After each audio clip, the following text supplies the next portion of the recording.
Yes, international break, so obviously low numbers. Still pleased with the way the guys have worked. There's been a good mentality. Certainly, from the team standpoint, the effort and the result against Sporting Kansas City was important, and we continue to try to build on that. And we know we have a really important game on Sunday night. Thanks. Hi, Bob. First off, I wanted to ask you about the players that were out on international duty. I know they had a game yesterday, some of them. So what's the plan with them? Some, Moon and I forgot who the other one. Yeah, back. Well, Moon is back already. So he was in training yesterday and today. And then Sifu, Cheeky, and Brian will return late tonight. And then we'll see. Actually, let me change that. Sifu and Cheeky return late tonight, and we'll see how they are in the morning. Brian will return a little bit later. We're still trying to finalize the details of his return trip. And then in general, you mentioned how important the last result was in building on those things. What were some of the positive things that you saw that you wish the team can keep on doing to close the season strong? A few things that were positive. I think we did a good job of mixing up the right moments to press with other moments of being organized in more of a mid-block. We had some good transition moments. Very pleased, obviously, with the set piece goals. And I thought the overall mentality of the group for 90 minutes was strong.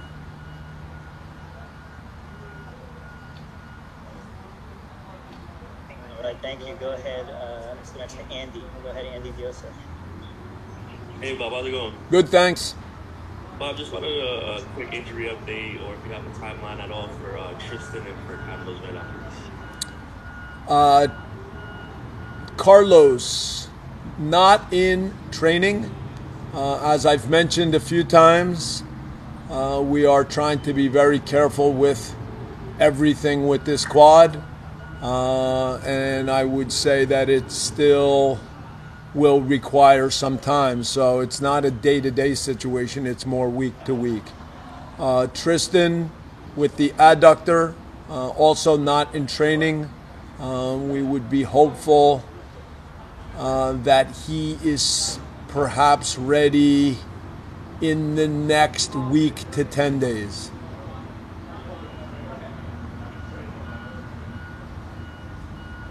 All right, thanks. And Salvador, go ahead, Salvador.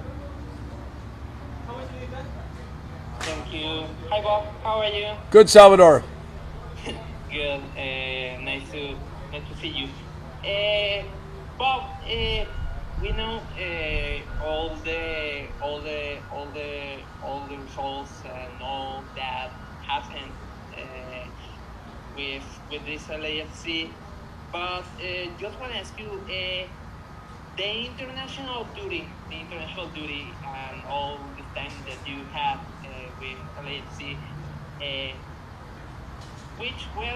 which can be the key for the return on MLS to get more results.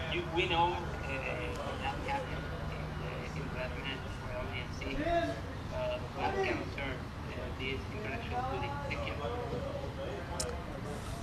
I don't think I fully understood your question. I think if I understood it right, that you're talking about the challenge when players go away on international duty. Yeah. And for sure, we have supported all the players. We knew from the start that when we have some talented players, it's important for them to play for the national team. It's great experience, and it's certainly an honor in everyone's career. We work always with the league. The schedule then gets put out, and then we see whether or not we have games. So we did have a game when some players are away. Other times we don't play in the international windows. That's not always a consistent thing in MLS scheduling. For me, I would always think that this has to be consistent. When the league has more and more players playing with their national teams, I think that we need to understand then the importance of scheduling. But we continue to try to keep the other players sharp, and then when they return, we of course follow the games, we watch the games, when they get back, we check on how they are physically. Our performance people are in touch with each national team before they arrive, so we have data on their training loads and what they've done in the games, and then we use all of that to figure out how to bring them back into the team. And to ask you about the evolution of Christian Torres, about Bryce Duke, about Alvaro Quesada, about Tony Leone, and also the case of Russell McMurray with this AFC, and also with Las Vegas Lights. Thank you. Yeah, that's quite a list you just threw out. I think all of those guys are in slightly different spots. Bryce played really well against Kansas City. I think that we have seen the progress, and that the combination of training with the first team, playing matches with Las Vegas, has helped him grow as a player, and we see some of that with the first team. For both Tony and for Christian, this has been a year more of training and playing the games with Las Vegas. I've mentioned a few times how Christian started the season with some knee issues, and so it's been important to continue to develop him. Those two had good experience with the Mexico under-20 team. Bruce arrived still where he hadn't been playing regularly, so it took a while in terms of his fitness. His minutes in Vegas are important, and we hope to see that work in the same way as a player like Bryce in the future. Who'd I miss? Not anyone. Thank you. Okay, thank you.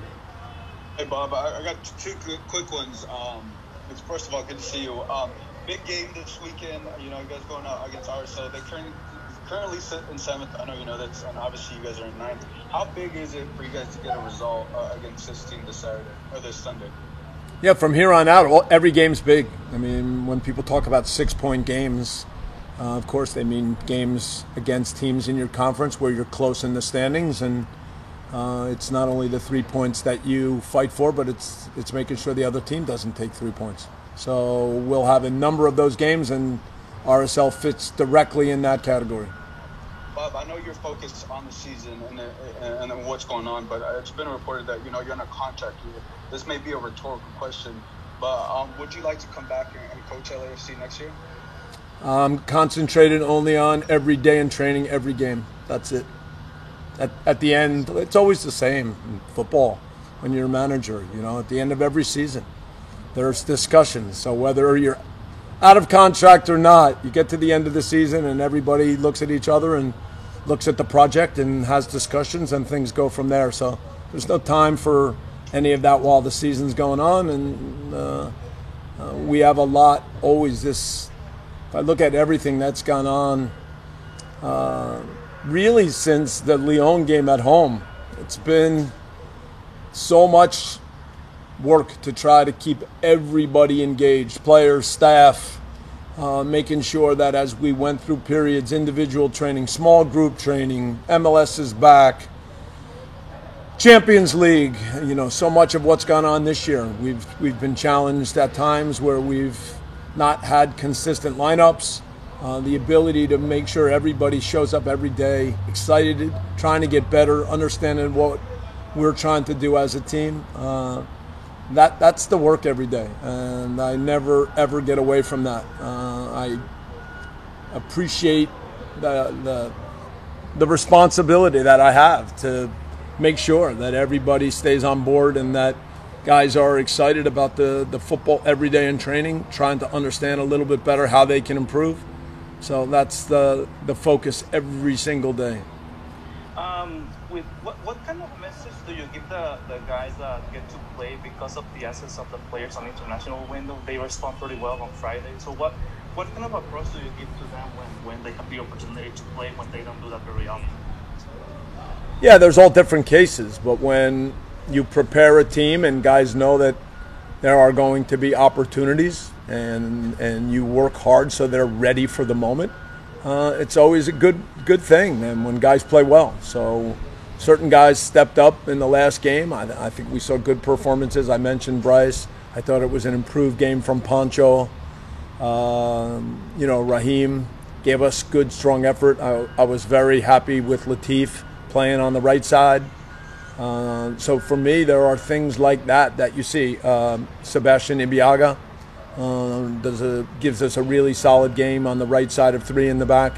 So you make sure those guys know that the work has paid off, and now let's see if we can keep going with the whole thing. And a quick one for me. There is a proposition of having a World Cup every 2 years. It seems that the calendar that is already very overwhelmed is going to be a little bit more. What are your thoughts on having a World Cup every 2 years? I need more information. I know it's out there. I know that there's a group of people in Qatar right now, led by Arsene Wenger. I'll read more and then try to understand it. I do worry that when they work on calendars, it usually just involves more games. And obviously, you see the top players physically getting pushed to their limit and past their limit. And one of the things that you've always heard me talk about is just how important the quality of the games are. That when you have good players, that you are thinking about them, their careers, keeping them on the field so that the fans can appreciate what those players bring all the time. So I think it has to all be weighed very carefully. Thank you, Seth. Hey, Bob, a quick question about Mamadou and Bright. And how many positions you think they could play in their area? Obviously, Mamadou is you have a center back who has the tools he has. Do you see maybe a pinch the way he has the ability to play the ball, that he can play maybe a wider defensive position? And with Bryce, midfield positions you think he could project, and does that help them in their overall ability to make a starting 11? We see Fall mainly as a central defender, and so whether you play with back four and he's one of the two central defenders, or whether you play with three, he could play any of the roles in the three. Occasionally in training he's played wider. He might have something going forward, but I don't think that he's as comfortable out wide yet. And I think when you look around the world, still young center backs that can play the ball, athletically can deal with the different situations. I think we're very fortunate to have a young defender like Fall, because I think he's got great starting points. Bryce in the midfield, yes, at different moments he's tried. We've put him in different spots in the midfield, trying to see if we can develop his all-round game. It depends on how your team plays, but I think for the most part this year he has been more of an 8, or occasionally even a little closer to the front, to the attackers. So you could say perhaps at times closer to the role of a 10. My most important thought with Bryce is just his maturity as a player, seeing things faster, thinking faster. He's a skillful player, but knowing how to use his skill in ways that are better for the team. And then, making sure that he understands that he still has responsibilities defensively. That may not mean that we're asking him to track back into our box all the time, but his ability in different situations, if he's close to the ball, to be the first defender and help us initiate a press, his ability in other moments to react fast and get to a loose ball or win a ball. So I think we continue to try to find the ways to challenge Bryce, to develop his understanding of the game and just continue to mature and grow in the way that he plays. And then I think that'll determine the spots that he can play.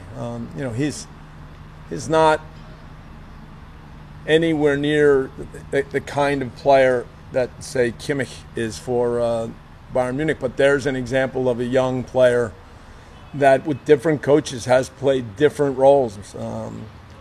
Pep used Kimmich as a central defender. He's played as a 6. I've seen him play a little bit higher. He's played as a right back.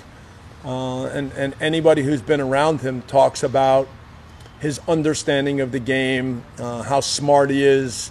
So sometimes we'll use that as an example for Bryce, not because we think he's an exact same player, but because the better job that we can do developing his understanding of situations and his ability to think on the field, I think that's going to help him really grow as a player, and we've seen signs of that lately.